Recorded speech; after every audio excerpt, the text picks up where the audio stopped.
Someone should maybe remind the Speaker the Crusades did not always end well when they were reflexively driven by emotion and riddled with poor planning.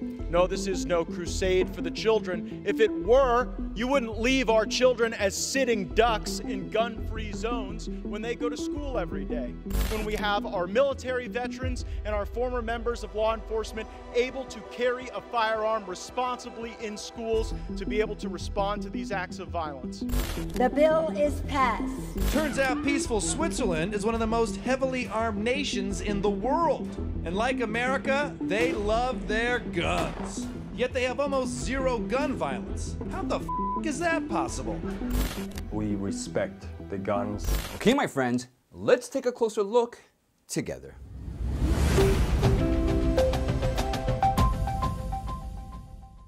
Welcome to Veracity. I'm your host, Michael Lewis. After constant efforts by the conservative Republicans to save America from becoming a totalitarian country like China, dramatic support from 10 Republicans who will soon face backlash from other GOP lawmakers has finally approved the most awaited gun control legislation. The bill that was a dream come true for the Senate Majority Leader Chuck Schumer specifically talks about a condition called an enhanced review process for younger gun buyers by stating, for buyers under 21 years of age, requires an investigative period to review juvenile and mental health records, including checks with state databases and local law enforcement. But the most astonishing part is, nowhere in the bill was mentioned or discussed about the banning of semi-automatic rifles that are used in most of the shootings by the accused. More specifically, an AR-15 style semi-automatic rifle was used in the Texas school shooting. So why was there no push by the Democrats on this controversial rifle when they were constantly shouting about gun control measures? This reveals that their plan of taking away our fundamental constitutional rights is working. First, they will impose gun control measures on the kids, which seems generally acceptable and convincing, because of which 10 Republicans also joined. And then they will impose control on every individual regardless of age. This also became evident from Schumer's statement when he said, "Congress is on the path to take meaningful action to address gun violence. We must move swiftly to advance this legislation because if a single life can be saved, it is worth the effort." Now, I want you to listen to what Representative Jim Jordan has to say about the Democrats' plans of infringing on Americans' God-given rights. Here, take a look. The Speaker started by saying this bill's about protecting our kids. That is important. Sure is. That's what she said. Protecting our kids is important. Yes, it is. But this bill doesn't do it. What this bill does is take away Second Amendment rights, God-given rights, protected by our Constitution from law-abiding American citizens. That's what this legislation does, and that's why we should oppose it. These flights are Beijing's favorite option to threaten Taiwan. They're designed to intimidate. China wants to keep reminding Taiwan how easily their military can get to the island. China has been increasing its activity in Taiwan's air defense identification zone. In 2021, China appeared to ramp up pressure by sending military aircraft into Taiwan's airspace. As China feels motivated by Russia's attack on Ukraine, the U.S. Defense Secretary Lloyd J. Austin on June 11th warned the Chinese Defense Minister Wei Fenghe from preparing to invade self-ruling Taiwan. The warning came after around 30 warplanes of China crossed over Taiwan's air defense identification zone on May 30th. Yes, 30 warplanes. That could have triggered war in an instant. Furthermore, China's growing aggressive measures in the Indo-Pacific region have now turned into a global issue. In February this year, a Chinese Navy ship directed a laser at an Australian warplane despite it operating legally in the East and South China Sea on a regular basis. The Chinese Navy ship was aware of the route as a legal zone, but still intentionally pointed a laser at Australia's warplane to motivate them to initiate the first action. And now it is openly claiming Taiwan as its own and has vowed to conquer it even by force if necessary. This has already resulted in Taiwan residents preparing themselves against Chinese threat, just like Ukraine prepared itself before Russia attacked them. These pictures are from New Taipei. Last week, a training was held here. People from all walks of life participated. They practiced how to use a gun. Remember, we saw something similar in Ukraine. Just before the war, civilians had picked up the gun. Many of them are now fighting the war. The people of Taiwan are taking inspiration from Ukraine. They say they want to be ready to fight if China invades. Hong Kong is the best example. Also, actually, I have always thought that especially in the recent situation, China will attack for sure. It's just a matter of time. While speaking at the Shangri-La Dialogue in Singapore, Austin openly stated that the United States will provide defense arms to Taiwan under the 1979 Taiwan Relations Act if any form of threat approaches it from China. Defense Secretary Lloyd Austin made this statement to the CCP. We do not seek confrontation or conflict, and we do not seek a new Cold War, an Asian NATO, or a region split into hostile blocs.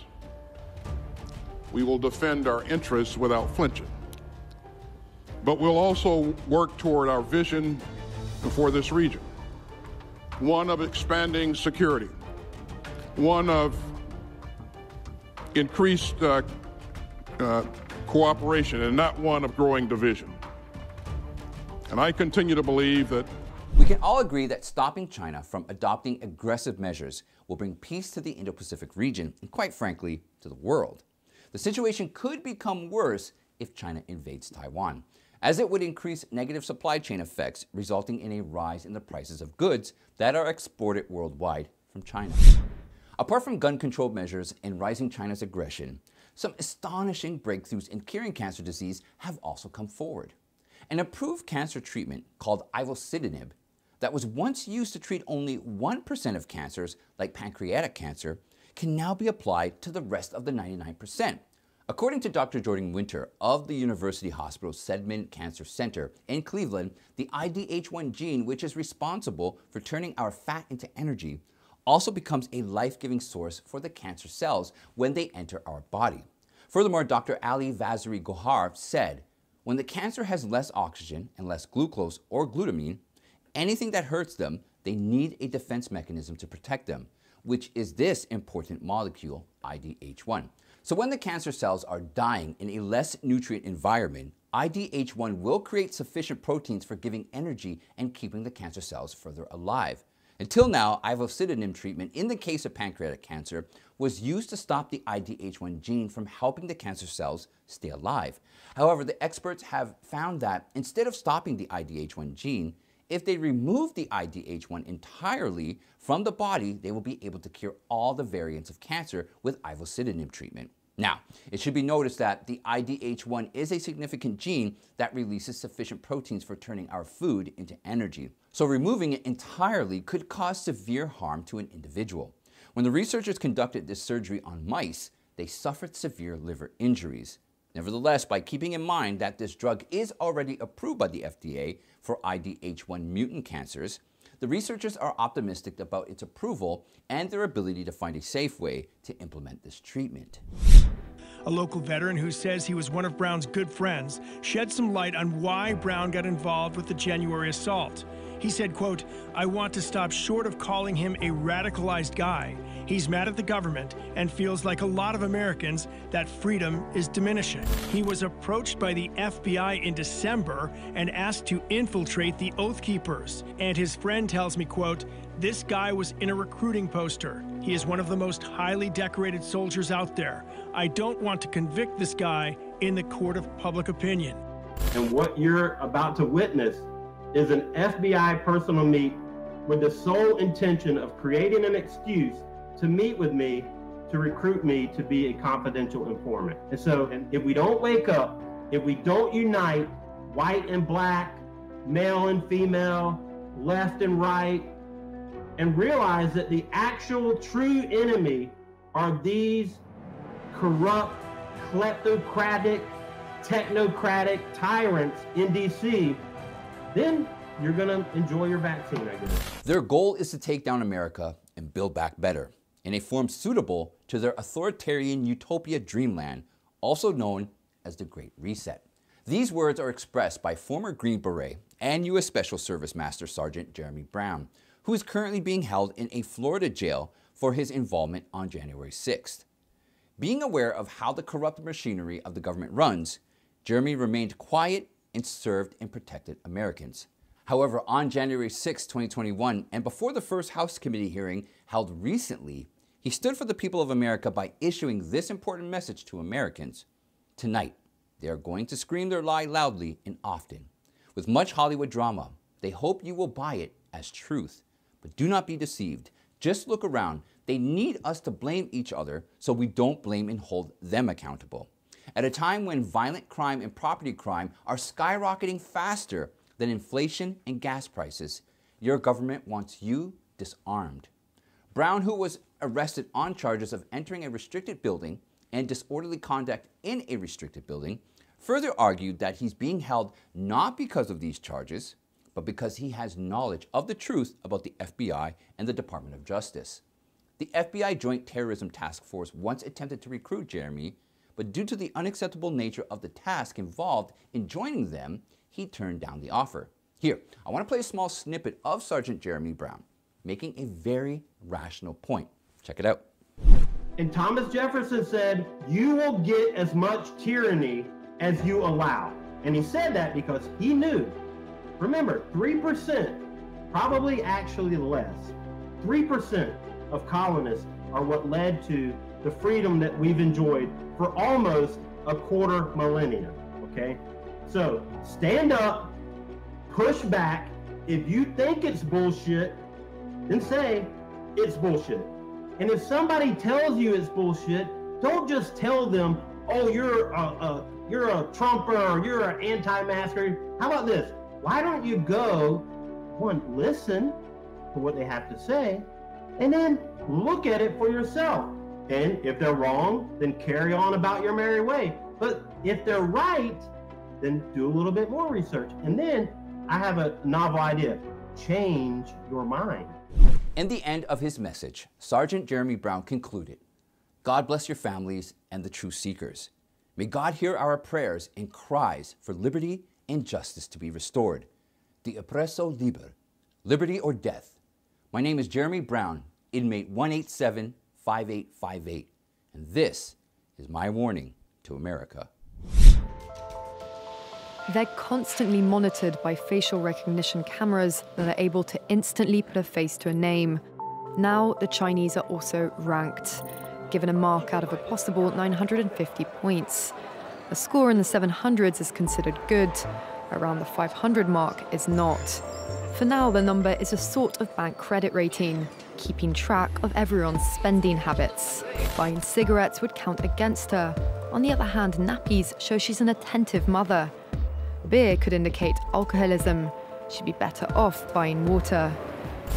2 weeks ago, we talked about how J. Michael Evans, the president of Chinese tech firm Alibaba, was planning to destroy everyone's freedom by launching an individual carbon footprint tracker.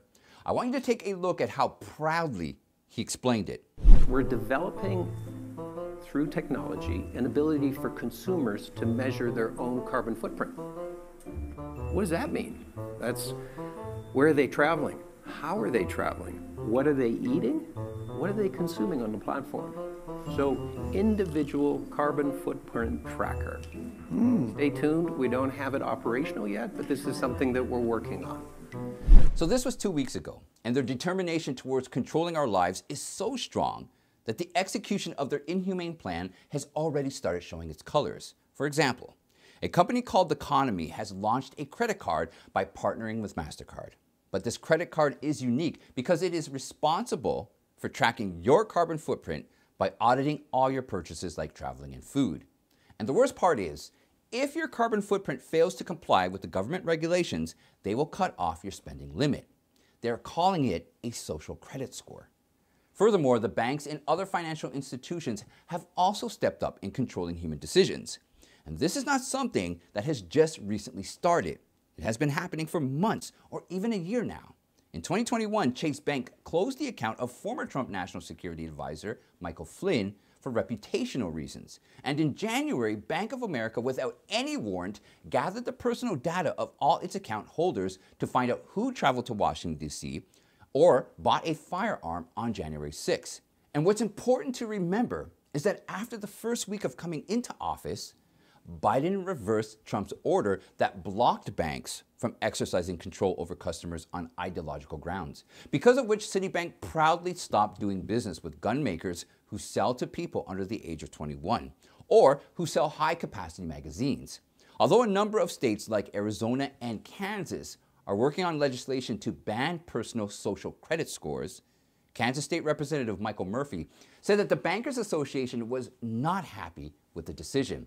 He said, "They tried to convince me by saying, you don't need to do this. This isn't a problem." So if the citizens are not controlled through legislation, Democrats are working behind the scenes with corporations to fulfill their totalitarian objective. Minnesota State Representative Eric Lucero said, "World history demonstrates that liberty requires a continual effort to fight for it. If people are distracted or they are not willing to preserve the liberties that have been fought for and given to them by prior generations, then those liberties will continue to erode." Thank you all for spending time with me. Now don't forget, watch this video right up here and join me tomorrow at the same time, and we'll continue to discuss more truths happening in America. Have a good night, and I'll see you next time.